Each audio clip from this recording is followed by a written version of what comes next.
Welcome to the latest edition of Dynamic Political Centrism, hosted by Alan Steinberg, produced by Dr. Yonatan Yoni Yaris. Our guest, Mayor Ras Baraka of Newark, New Jersey, and additionally a Democratic candidate for the Jersey Governor. Good evening and welcome to the Voice of Dynamic Political Centrism podcast.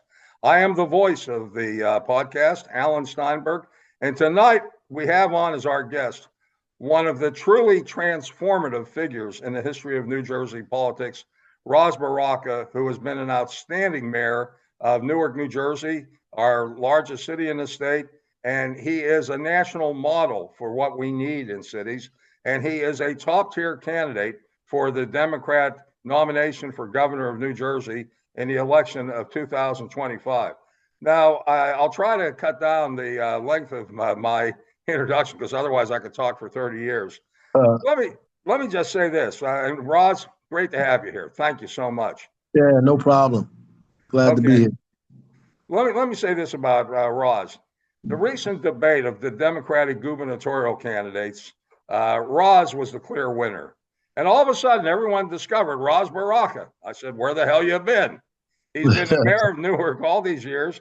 He has a nationally renowned record. And unlike a lot of Democrats who are afraid of Donald Trump, he went after him from day one. But nevertheless, they said an ugly whispering campaign developed. Ras isn't expecting me to say this. He's a superb candidate for governor. He can win. But among the Democratic establishment, there was an ugly whispering campaign. He can't win. He's a black mayor of Newark. You know, a black man can't win. And he's too black. He's too Newark. We need a white bread candidate. So who is the candidate of the Democratic establishment? Mikey Sherrill. Mikey is so white that she could be on the cover of an Ivory Snow box. Mikey Sherrill, Ras is getting a needed laugh after this day. Mikey Sherrill reminds me of a person who goes into a kosher delicatessen, instead of getting a good sandwich, rye bread, corned beef, pastrami, and mustard. She reminds me of the kind of person who would go in and order corned beef with milk and mayonnaise and lettuce and tomato. But Ras is a true son of New Jersey. He was born in New Jersey. He's lived here his whole life. Whereas Mikey grew up in Virginia. I'll tell you this much. If she is the Democratic nominee and she faces Jack Ciattarelli in the November election, he's going to rip her apart, because just like he ripped Phil Murphy apart when he made fun of the way Phil Murphy ate pizza, he will have a ball with Mikey Sherrill as his opponent. But again, all the Democrat establishment, they kept saying he's too black, he can't win. So what happens? Ras Baraka goes over into the convention in Hunterdon. Hunterdon is not exactly Harlem. Hunterdon is not exactly a big black community. He goes in there and he finishes second in Hunterdon. He finishes second in Mercer at conventions where he really was making an effort but not going all out. But all of a sudden, they're still saying, oh, he can't win. I say garbage. I would use another word for that, but this is a family show. And, he proves himself over, as Franklin Delano Roosevelt would say, again and again and again. And the big weakness that Jack Ciattarelli will have in the November campaign is the fact that he has the albatross around his neck of Donald Trump. And who can hang that albatross better than anybody? It's Ras Baraka, who has been out there from day one. I wrote a column on Ras back in 2021, February 2nd. It's my son's birthday. And I wrote a column saying, why not Ras Baraka for governor? Look at his record, which we'll get into. And I got some reaction, not as much as I would hope for, but Ras is transformative. Now, the biggest skill that a person needs to become a governor, the biggest skill is what I call intergovernmental, having the experience of working at the levels between state and local government. Ras is a wealth of experience in these areas. How much experience does Mikey Sherrill have with state and local government? Zero with a capital Z.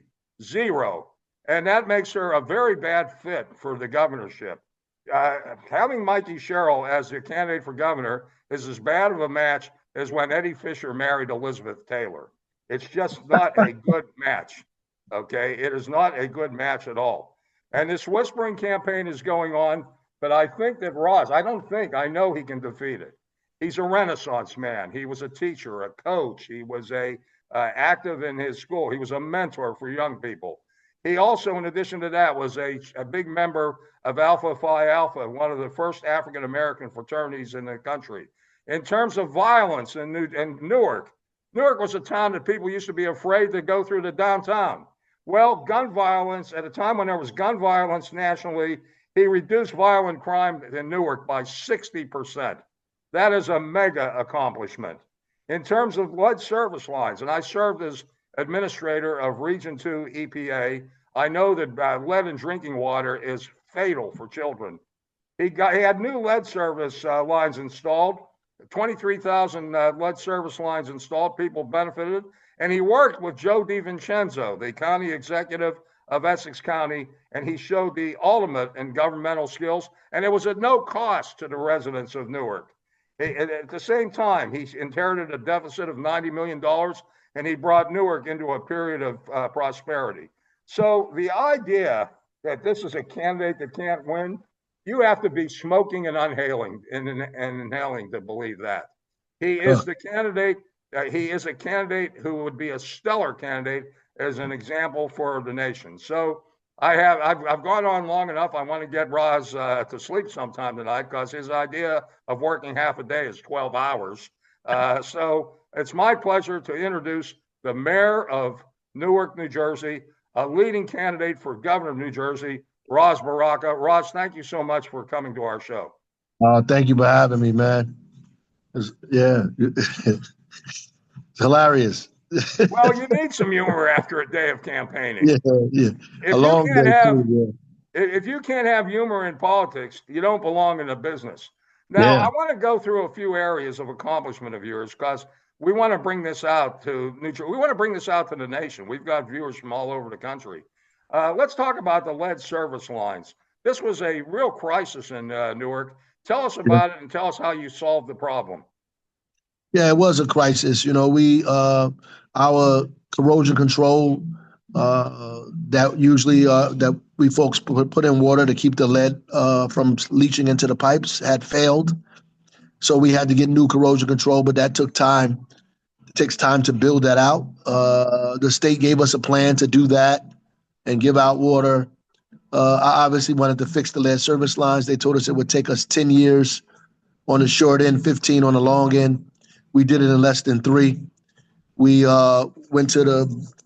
we borrowed money from the bond holders. We went out, we used Joe D's county executive's bond rating because he could borrow money cheaper than us. We did that. We got the Port Authority to pay the debt service, $6 million over the next 30 years so the residents didn't have to pay. Local finance board allowed us to do it. And, we got the municipal council to vote so we could change people's lines even if they didn't own the home. And we built a public works project out of it. We employed people, Newark residents, we trained them. We brought big business in here, big corporations, but we also made them partner with local businesses, small, mid-sized businesses as well.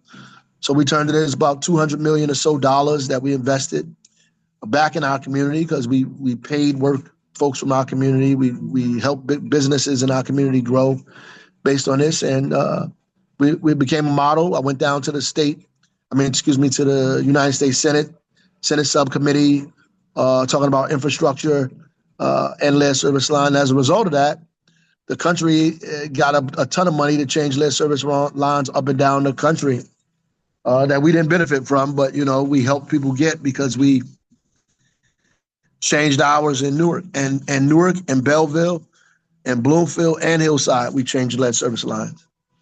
Ras, I'm going to tell it like it is.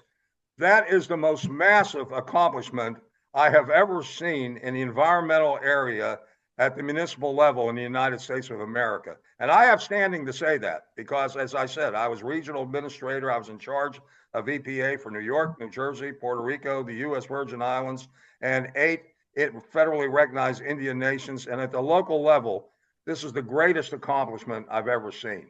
So if you're talking about environment and you skip over Ras Baraka, you're an ignoramus, period, end. Now, let's go to the next area. I got a lot of good items here where it displays the kind of mayor you were and are.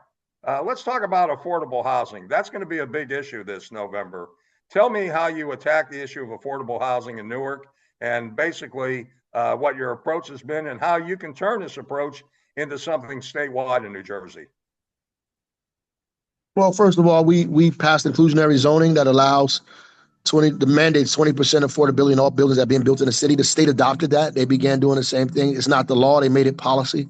We can enact it in law. We changed our zoning laws to allow for density, accessory dwelling units that people are talking about around the state, doing the same thing and building starter homes on a regular lot. So we're building brand new homes, one family homes that around the state at affordable prices. We're taking people's Section 8 vouchers and turning them into mortgages with the help of Bank of America. So people who want some public housing.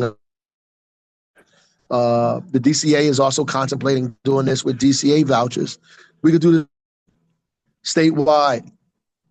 We also can fund that we began investing in affordable housing statewide, particularly around transit to build a market for affordable housing to be built in the state that doesn't exist now. So we need to do that. The state is only building 3,000 to 5,000 units. We need to double, triple that number to like 15,000, 20,000 units a year in order to meet our goals. And we can put a shot in the arm in the economy and put thousands of people to work at the same time. You have shown that affordable housing is not only a necessity, but it can be a great economic development benefit.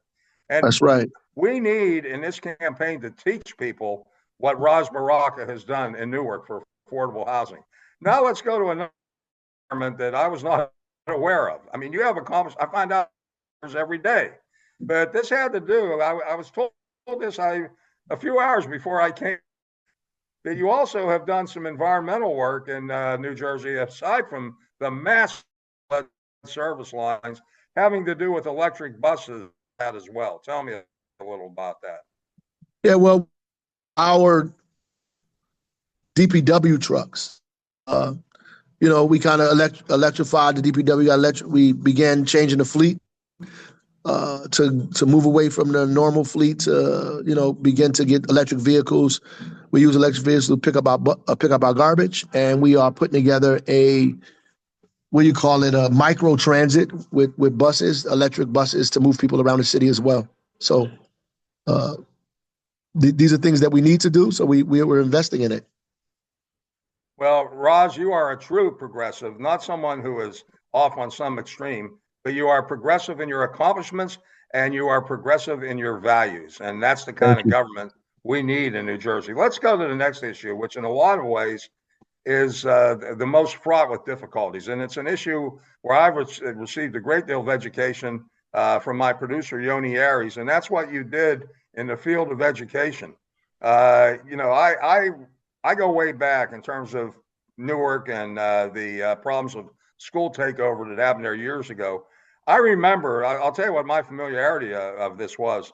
I was a senior policy advisor in the Republican Assembly majority back in 1992 and 93. And I remember how divisive the issue of school takeover in Newark was. And in fact, it cost Jim Florio re-election because Sharp James was furious at him. And Jim is a friend of mine, but James was furious. He viewed, not without reason, he viewed school takeover as almost a form of colonialism. And he wanted Newark to run their own schools. And he worked hard at this, but on election day in 1993, Sharp sat down, and that gave the election to Christy Whitman because the Democrat margin at that time in Essex County was only 38,000. And the Democrats needed to win Essex County by about 60,000. So I remember how fraught with difficulties the school takeover was, but I know how you have handled matters with your superintendent of schools, Roger Leone, to take back control of education in Newark. Tell us about your approaches there and how it's worked out. Well, Christie was actually the governor when I was the mayor at the time when we got schools back from them, from state control. The state, Jim Florio took it over with Sharp. I got him back, wrestled him back from Christie. And now we have school board elections and we have control of our own school districts after 25 years of being under state control. We have been building community schools. We lowered the temperature between like the fight between charter and public, and trying to make sure our students, our young people, are starting school ready to learn by taking care of, our women when they're pregnant, making sure they have access to opportunity, to education, to healthcare, and making sure we find seats for our pre-K students to start school early. I mean, that's basically what we've been working on this side, and working with the superintendent to do whatever we can to provide city resources to make sure our students benefit. Well, I'll tell you, that is one of the best narratives I have heard in terms of what school districts should and ought to do post-school takeover. And it seems like you have put Newark once again educationally on the right path. But now let's talk about economic development. That's the final issue, and then I want to get down to brass tacks on the election itself. Tell me about, all of a sudden Newark seems to be a desirable place for economic development. Newark is a place where I hear companies talk about moving in. And when you have economic development and it's done in a compatible way with the residents, it leads to a better quality of life. So tell me the Baraka record on economic development. Well, we got billions of dollars worth of development happening in the city now. We've changed the city skyline, and over a century, skylines have been this way in a long time. We have buildings going up all over the city and all parts of the city as well. So that has been amazing to us. At the same time, we got Lionsgate coming here, about to develop studios in our city. The expansion of New Jersey Performing Arts Center. They're building residencies in another theater. The expansion of the museum. Building an additional gallery space as well as residence and retail. So there's a lot of economic development happening in the city that we're excited about right now. Let me ask you one thing, because about all this development, and you're also creating Newark as a cultural center. Right. I'm hopeful that if you are elected governor, that you can play a major role with the Newark Performing Arts Center, because it's a marvelous facility. Right. I think that what we need at the state level is encouragement for more exhibits, more high class and high level performances to come in. I'm a big opera fan. I go to the Met in New York all the time for opera. I would love to see Newark, the Performing Arts Center, get opera and other matters, plays and other things as well. So New Jersey Performing Arts Center does opera. They do jazz. They do R&B. They all plays. I got to get you the schedule, brother. Yeah, you do have to get your brother here the schedule, because I'm taking a lot of trips. I love the Metropolitan Opera House. Don't get me wrong, but I'll go with you to the opera. Yeah, let's do it. Let's do it. And same night we can go to a New York Mets game. I'm a fan of two Mets, the New York Mets and the Metropolitan Opera. I'm a New York Mets fan too, brother. Oh, then I'm going to work for you. Yeah. And this is the year we go all the way. But that's right. Let's talk about the electable Ras Baraka. In spite of all this whispering campaign, the Black Mayor of Newark can't win. Let me say a few things. You have had remarkable success in attracting what I call not only African-American voters, and there's been basically a low turnout of African-American voters because they feel ignored by the white power structure largely. And at the same time, Gen Z voters, these are voters of a young age. I think it's like from 1996 onward, in that period. You seem to have a lot of success at attracting these voters to the polls. How do you account for that? That's a gift on your part. Well, we just talk about the issues that are important to people, and we go where they are. We're not just at cocktail receptions and large events where, we go to barbershops, beauty parlors, barbecue huts, we went to bars. We're going where people are and talking to them about the issues that they have, and relating our larger issues, our social issues, to economic struggles that people are going through in the state.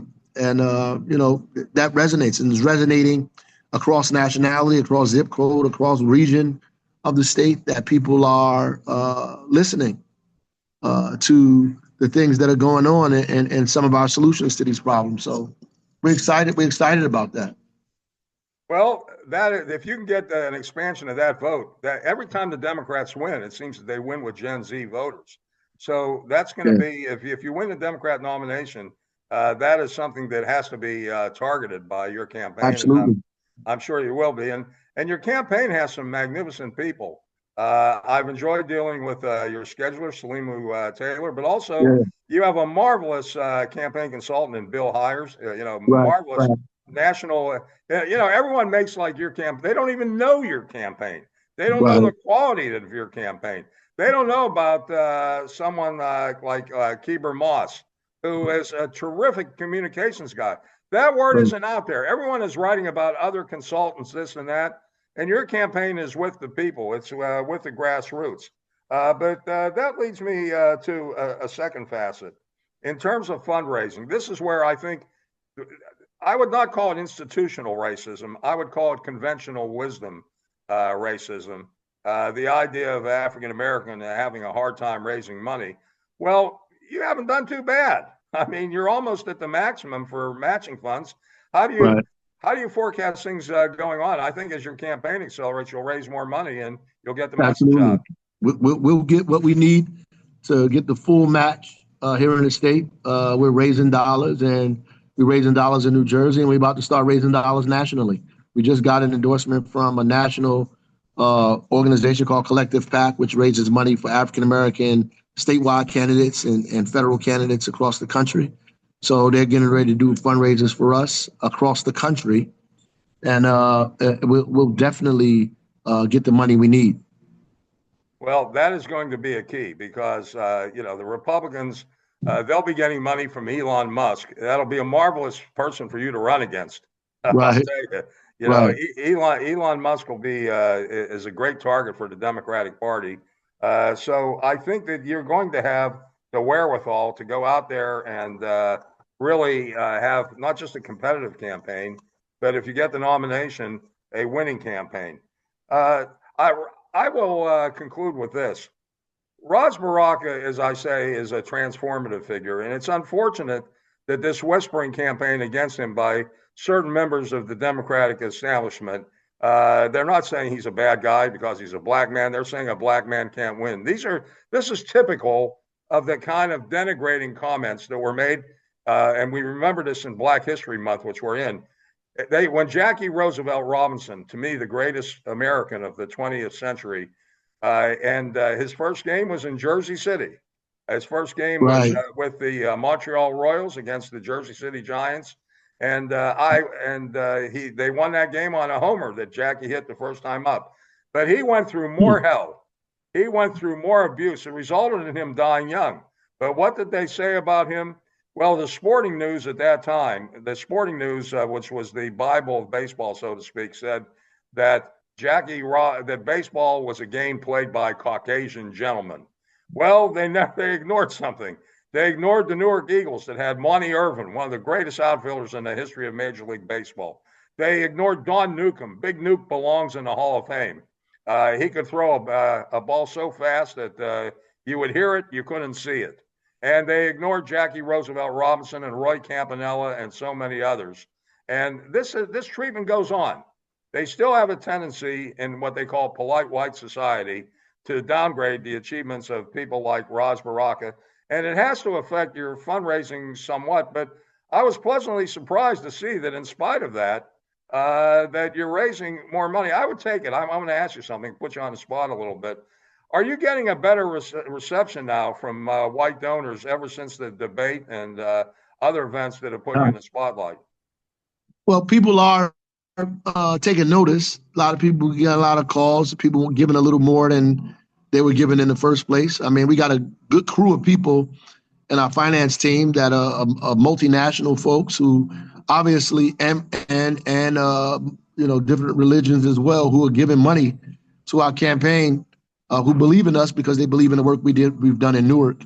And, I have to admit that those folks are doing it because they thought it was right and they're friends of mine, but now they actually believe we got a chance, so they're going a little deeper. Well, the deeper that one can raise money from contributors like this who have been holding back, I think the better it is for your campaign, and it will increase your competitiveness. Let me close with this. Absolutely. Let me close with this. There is an ugliness in America now that Donald Trump has intensified when it comes to the treatment of minorities. The word DEI, diversity and inclusion and equality, Right. that's an honorable phrase. That's something that everyone should work for. Instead, with Donald Trump, it has become a substitute for the N word. That's all it is. That's all it is. It's really That's right. a dirty, a misuse and abuse of that term. And I know my granddaughter is working on a project for Black History Month in her school. And at first I told her, why don't you get Jackie Robinson? Because I know more about Jackie Robinson. I know as much about him as the Robinson family knows. But she was assigned a project on, she goes, Grandpa, guess what? She didn't think they were going to do anything in her school on Black History Month, but they were assigned projects, and she was assigned Rosa Parks. I was so proud of her when she told me this, because Rosa Parks and her efforts to desegregate buses, I believe it was in Birmingham, Alabama, that led to basically to the activities. It spurred on and gave more success to Dr. Martin Luther King and made him a transformative figure in America. Well, Ras, you are a transformative figure in New Jersey politics. Thank you for coming on. I know you've had a long and exhausting day, but you can go back and get a good night's rest. At the same time, tape the Rachel Maddow show, and when you see those polls, you're not going to believe it. All the best to you, Ras, my friend. I appreciate you, Alan. Thank you. You got it. All right. And I hope, that we can get you again sometime. All right, that concludes the show. It's been a great show, and we learned a lot about Ras Baraka and this race for the governorship. And we look forward to having more informative shows as the weeks go on. I'm Alan Steinberg, the voice of dynamic political centrism, bringing you dynamic shows. Have a good weekend. Thank you for joining us for the latest edition of Dynamic Political Centrism. Check back each week for our newest episodes, and you can catch past episodes online via YouTube and Spotify, and please subscribe to our Substack.